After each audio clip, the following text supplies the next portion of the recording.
Selamat datang di pertemuan kedua dari mata kuliah epidemiologi gizi. Pada pertemuan kali ini kita akan membahas tentang jenis penelitian epidemiologi.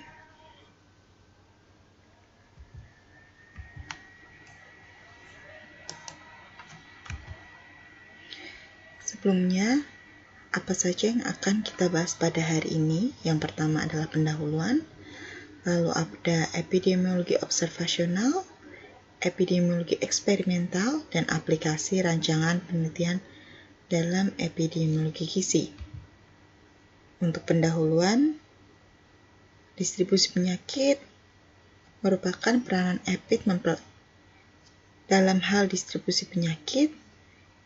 Epidemiologi memiliki peranan untuk mempelajari pola penyebaran dan kecenderungan serta dampak penyakit terhadap kesehatan populasi. Sedangkan dalam hal determinan penyakit, epidemiologi ini mempelajari faktor-faktor resiko dan juga faktor etiologi penyakit. Jadi, studi epidemiologi ini dirancang untuk mempelajari paparan, faktor resiko, kausa, dan faktor-faktor yang dihipotesiskan mempunyai hubungan dengan kejadian penyakit. Untuk lingkup epidemiologi sendiri ada dua, yaitu epidemiologi deskriptif dan epidemiologi analitik. Untuk epidemiologi deskriptif itu lebih mengarah pada hal pokok, yaitu antara lain tempat, orang, dan waktu. Sedangkan untuk analitik yaitu lebih menekankan pada dasar hubungan antara paparan atau karakteristik dengan penyebab dari penyakit itu sendiri.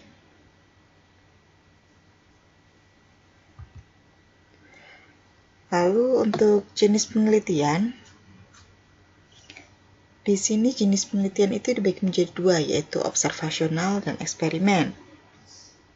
Untuk studi epidemiologi deskriptif dan analitik termasuk ke dalam penelitian observasional. Karena dalam penelitian observasional ini memungkinkan alam atau keadaan untuk ikut peran serta terhadap berperan serta di dalamnya.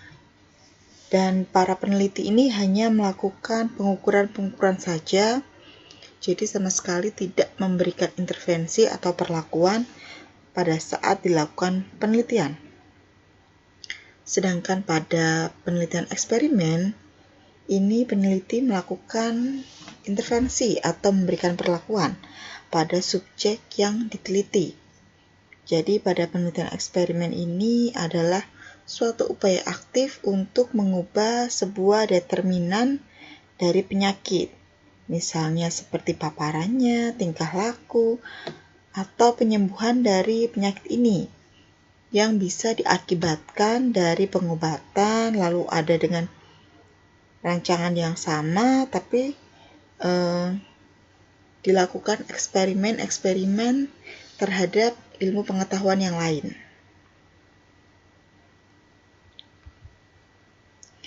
Tapi untuk penelitian eksperimen ini juga tidak lepas dari adanya berbagai keterbatasan, karena kesehatan dari orang yang berada di dalam kelompok penelitian ini mungkin saja bisa dikorbankan. Dan ini adalah tipe-tipe penelitian yang paling sering digunakan di dalam penelitian epidemiologi, yaitu ada jenis penelitiannya, lalu nama alternatif, dan unit penelitiannya. Misalnya ada penelitian observasi, yaitu yang termasuk adalah penelitian deskriptif dan analitik. Untuk penelitian analitik ini ada ekologis, atau biasa disebut dengan korelasional, lalu ada lintas bagian, biasa disebut dengan prevalensi, kasus kontrol, yaitu acuan kasus, kohort, yaitu follow-up. Lalu ada juga penelitian eksperimental, atau tadi yang bisa kita sebut dengan penelitian intervensi, yaitu uji coba kontrol random, atau biasa disebut dengan uji coba klinik, Ada uji coba lapangan dan ada uji coba komunitas atau penelitian intervensi di komunitas.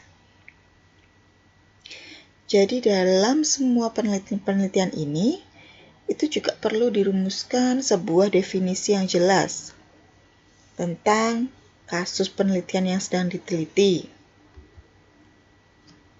Dan definisi ini bisa berupa meliputi gejala-gejalanya, tanda-tanda, atau karakteristik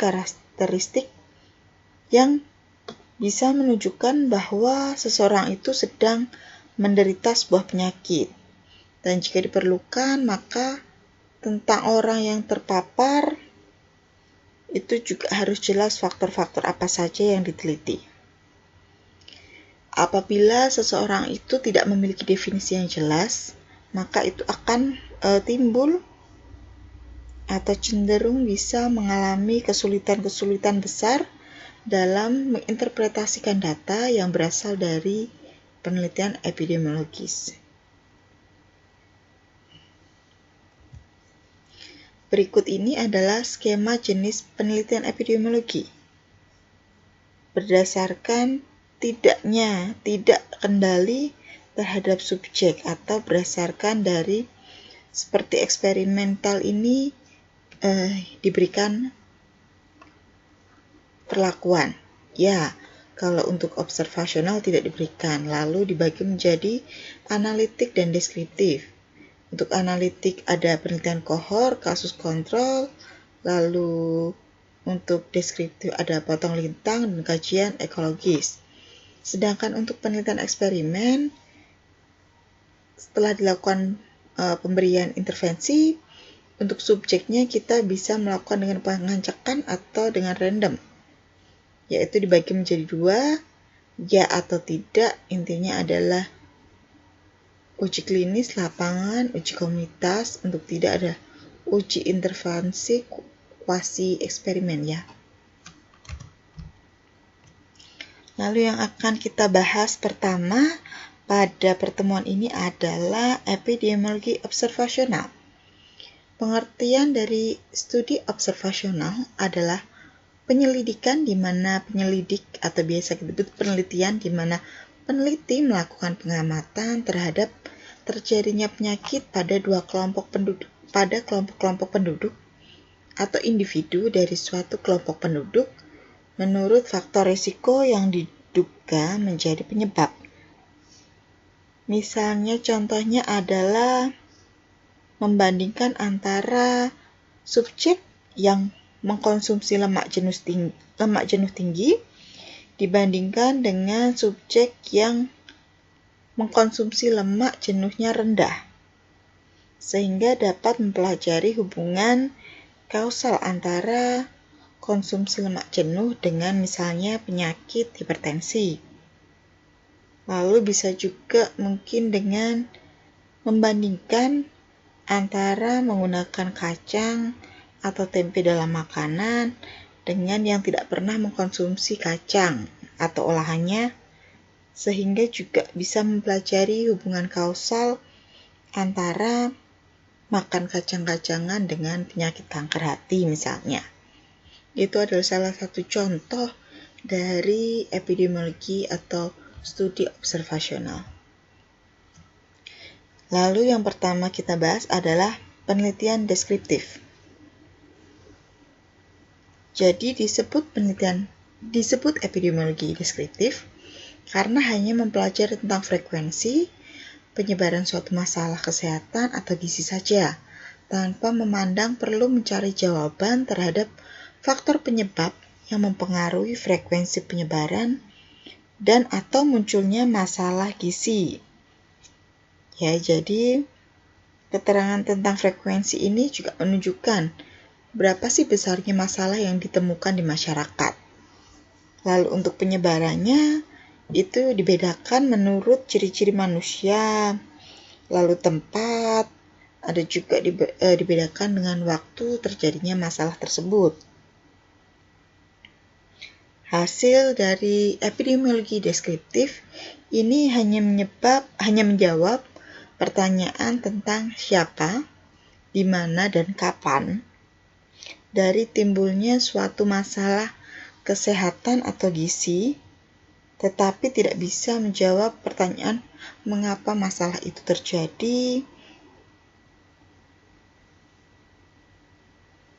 Untuk penelitian deskriptif sendiri, biasanya dilakukan bila tidak banyak diketahui riwayat alamiah terjadi tentang kejadian atau faktor yang mempengaruhi masalah, serta juga peneliti tidak memanipulasi informasi. Contohnya, misalnya ingin mengetahui frekuensi atau banyaknya orang yang menderita KEP atau kurang energi protein di suatu daerah. Maka yang pertama kita lakukan adalah mengumpulkan data tentang KEP di daerah itu. Karena ini epidemiologi deskriptif, jadi harus mempersoalkan masalah siapa, di mana, dan kapan, sesuai dengan beberapa pertanyaan yang bisa kita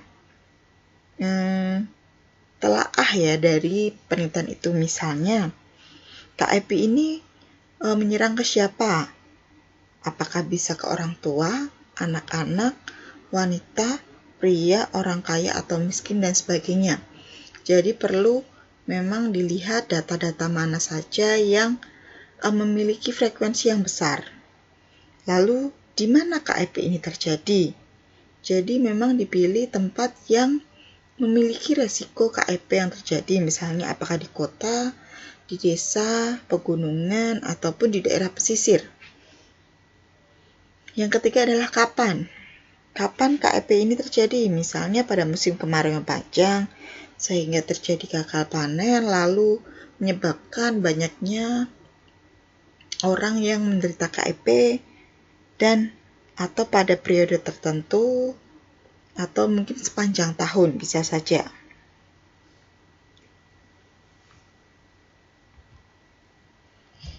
Epidemiologi deskriptif ini juga mempelajari tentang ciri-ciri manusia atau subjek yang berhubungan dengan penyakit.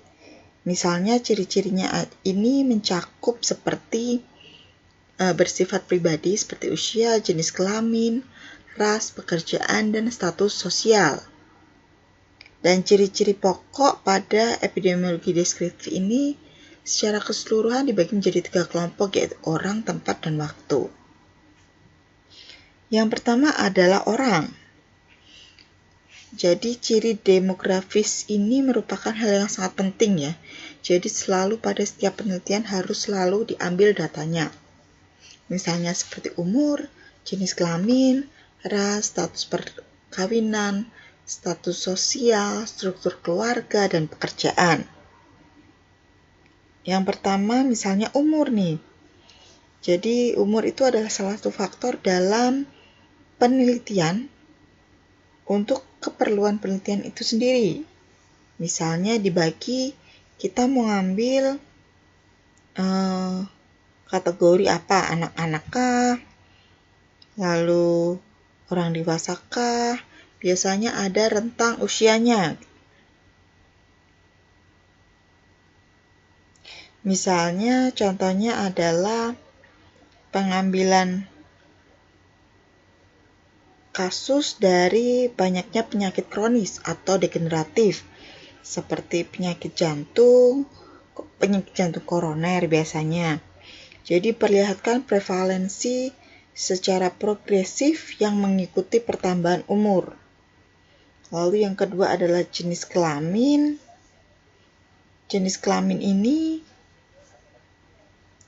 biasanya dibedakan menjadi laki-laki dan perempuan, lalu dibandingkan mana nih yang paling banyak prevalensinya.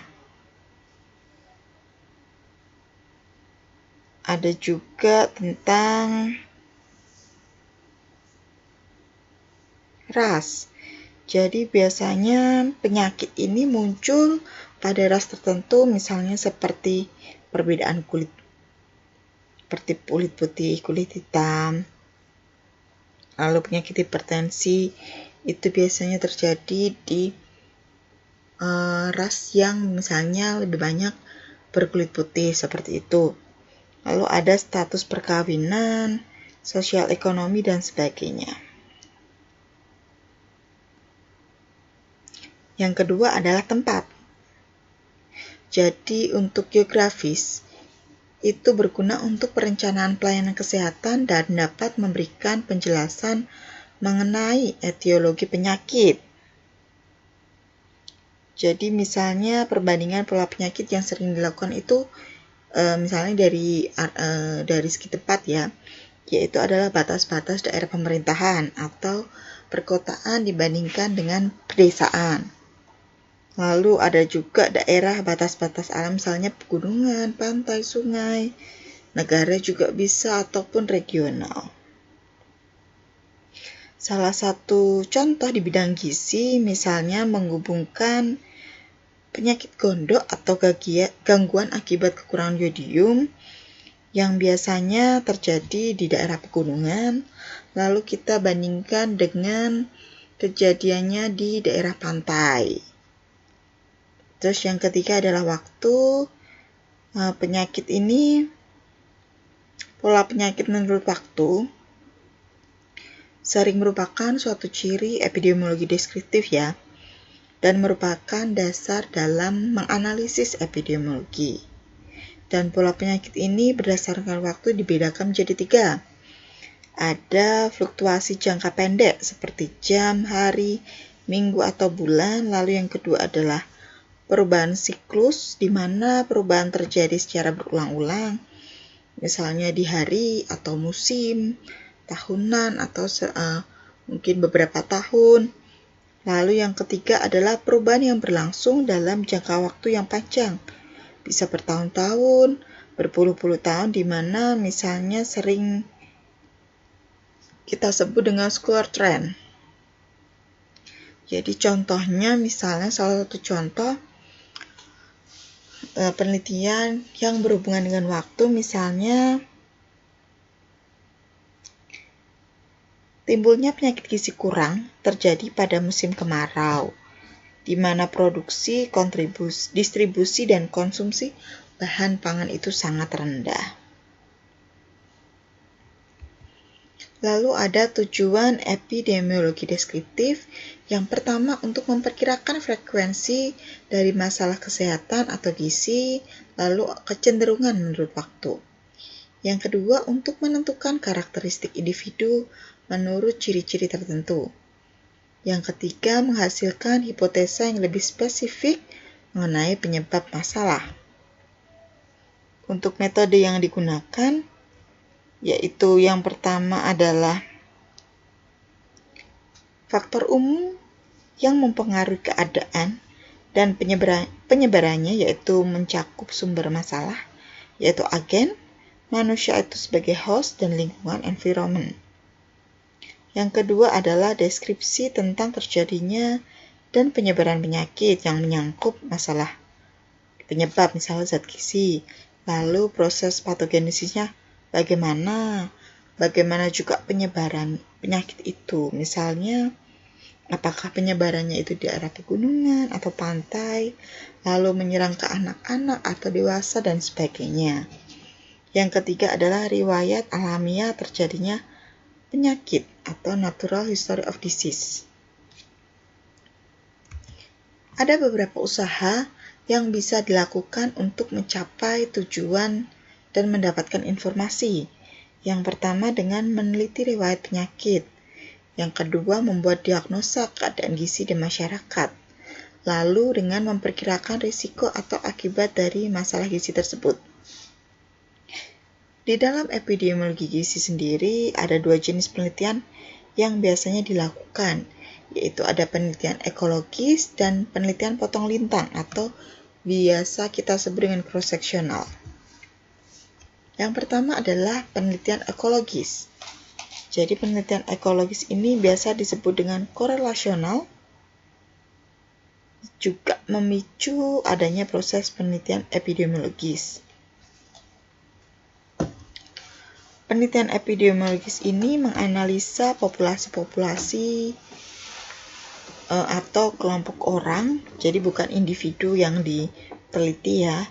Lalu dalam penelitian ekologis ini juga umumnya membandingkan populasi-populasi yang ada di negara-negara berbeda pada waktu yang sama, atau sebaliknya, populasi yang sama tapi di suatu negara dan pada waktunya yang berbeda. Cara melakukan penelitian ini cukup sederhana dan menarik, tetapi memiliki kesulitan, yaitu sulit untuk diinterpretasikan datanya. Karena seringkali hampir tidak mungkin untuk mengkaji secara langsung dengan bermacam-macam penjelasan atas penemuan-penemuan tersebut. Yang kedua adalah penelitian potong lintang atau cross-seksional.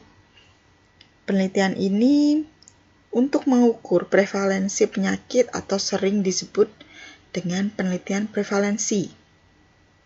Dan pada penelitian cross-seksional ini mengukur tentang paparan dan akibat yang dilakukan pada waktu yang sama. Untuk penelitian cross-seksional sendiri ini relatif mudah dan murah untuk dikerjakan dan sangat berguna untuk menemukan pemapar yang terkait. Dan penelitian ini juga merupakan penelitian atau langkah pertama yang paling praktis untuk menemukan penyebab suatu penyakit pada saat terjadinya ledakan wabah penyakit. Yang kedua akan kita bahas adalah penelitian analitik. Jadi penelitian ini disebut penelitian analitik karena bila telah mencakup pencarian jawaban terhadap penyebab terjadinya frekuensi, penyebaran serta munculnya suatu masalah kesehatan atau gizi. Penelitian ini menjawab tentang faktor penyebab yang dimaksud, yaitu why. Lalu setelah ditemukan, kemudian dilakukan analisis hubungan dengan akibat yang ditimbulkan. Dan penyebab ini adalah menunjukkan faktor yang mempengaruhi. Untuk akibat adalah frekuensi, penyebaran, serta adanya suatu masalah kesehatan atau gizi.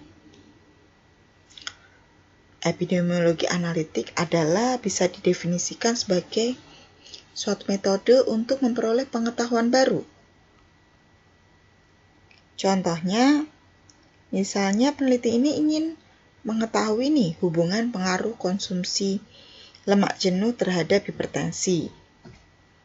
Lalu peneliti akan melakukan perbandingan antara kelompok orang yang konsumsi lemaknya jenuh tinggi dengan orang yang konsumsi lemak jenuhnya rendah. Kemudian juga dilihat masing-masing berapa orang yang menderita hipertensi. Dari perbedaan yang ada, kemudian bisa disimpulkan ada atau tidaknya hubungan atau pengaruh dari konsumsi lemak jenuh terhadap penyakit hipertensi.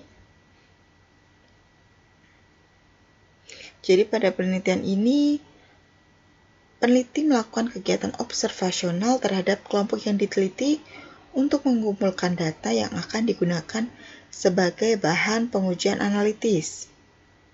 Dan pada pengujian analitis ini dilakukan untuk menguji hipotesa mengenai kemungkinan hubungan kausal yang diduga antara faktor risiko dengan penyakit. Tujuan studi analitik yaitu untuk menjawab pertanyaan apakah dengan dihadapkannya seseorang secara lebih sering pada faktor risiko tertentu bisa menambah kemungkinan orang mendapatkan penyakit yang sedang diteliti.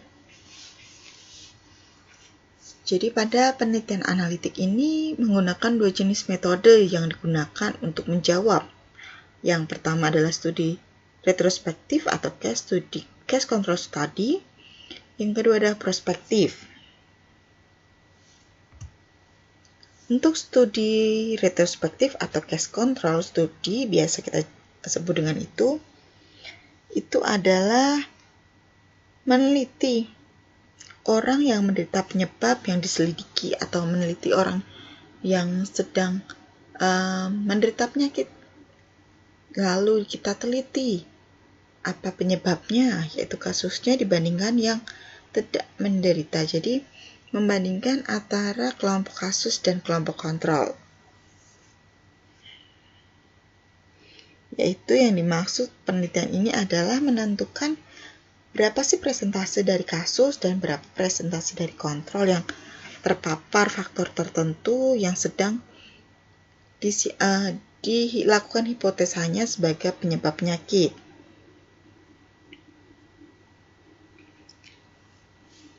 Sehingga bisa muncul presentase atau kita sebut perkiraan resiko relatif atau odds ratio OR.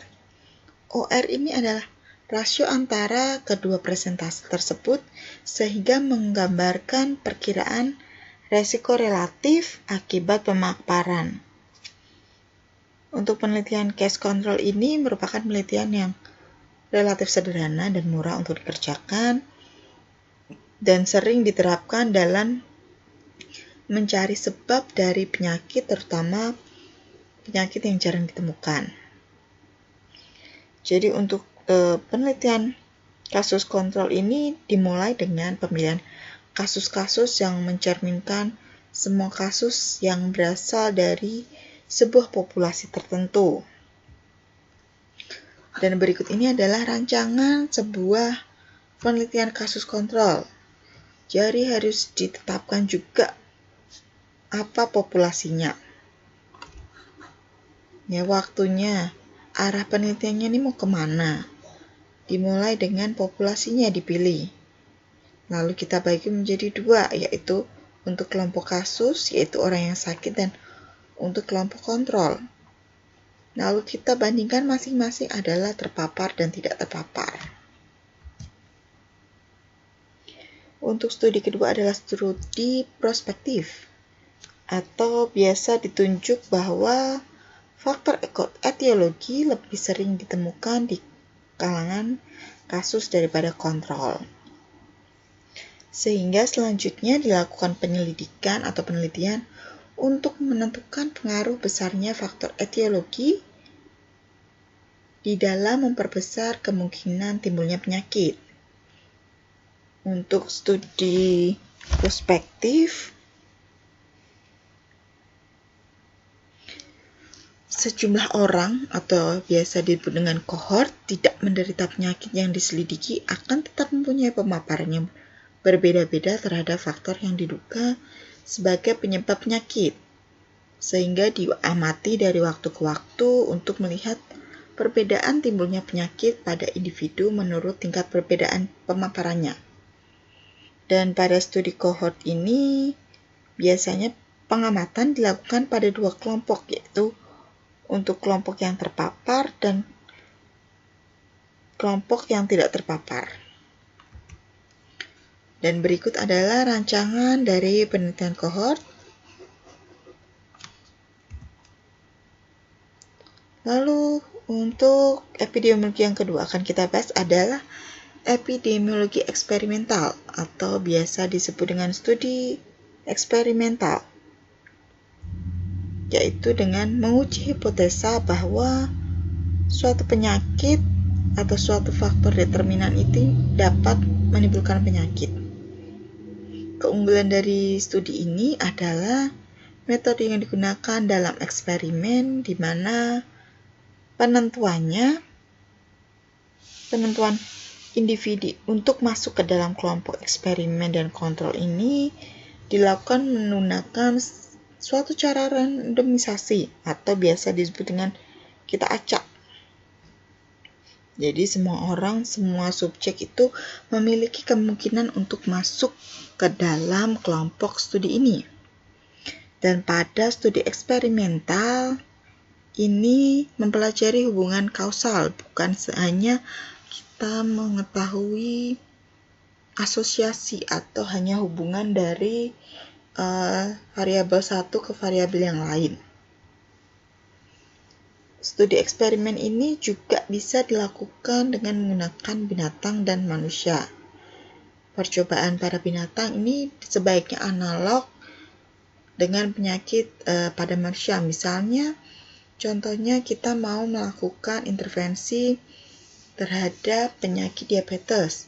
Maka biasanya binatang-binatang misalnya seperti yang bisa digunakan untuk melakukan studi eksperimen misalnya adalah mencit atau juga bisa kelinci, karena kedua hewan itu memiliki karakteristik atau organ-organ yang hampir sama dengan manusia.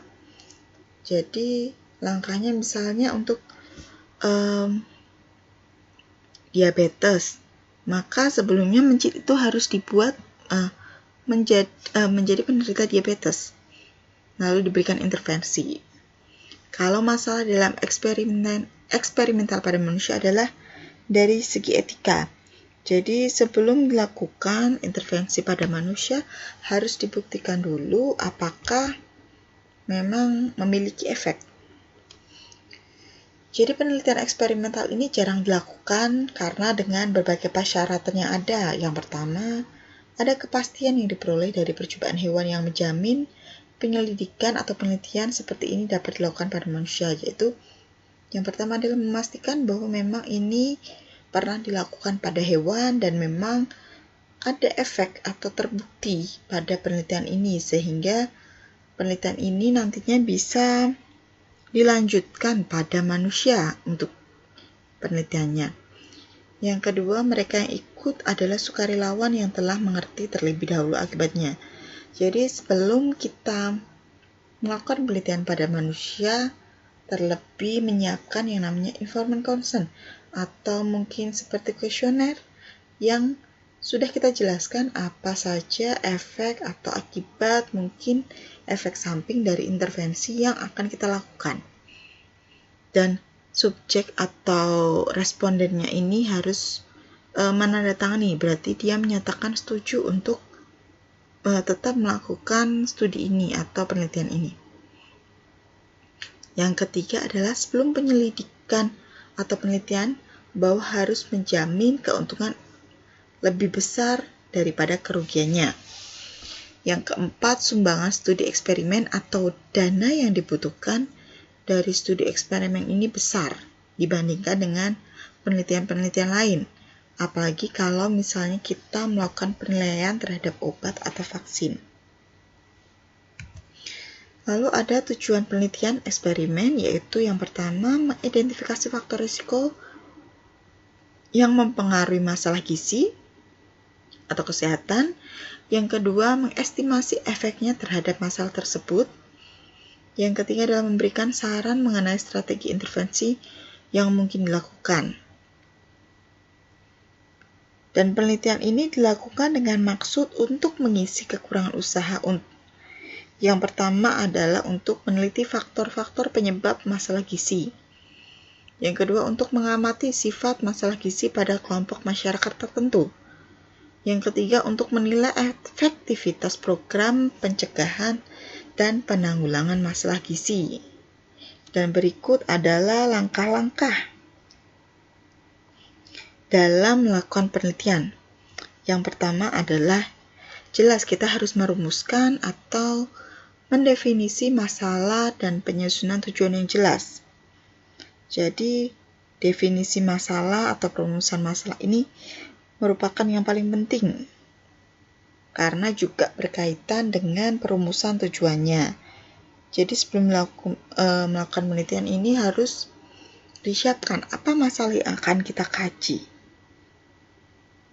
apa masalah yang akan kita teliti, sehingga juga bisa menentukan apa tujuan dari penelitian ini, bisa menentukan subjeknya harus seperti apa, indikator seperti apa, variabel seperti apa, yang bisa dikaitkan terhadap permasalahan yang ada. Lalu yang kedua adalah penelitian yang kritis atas data dan informasi yang ada.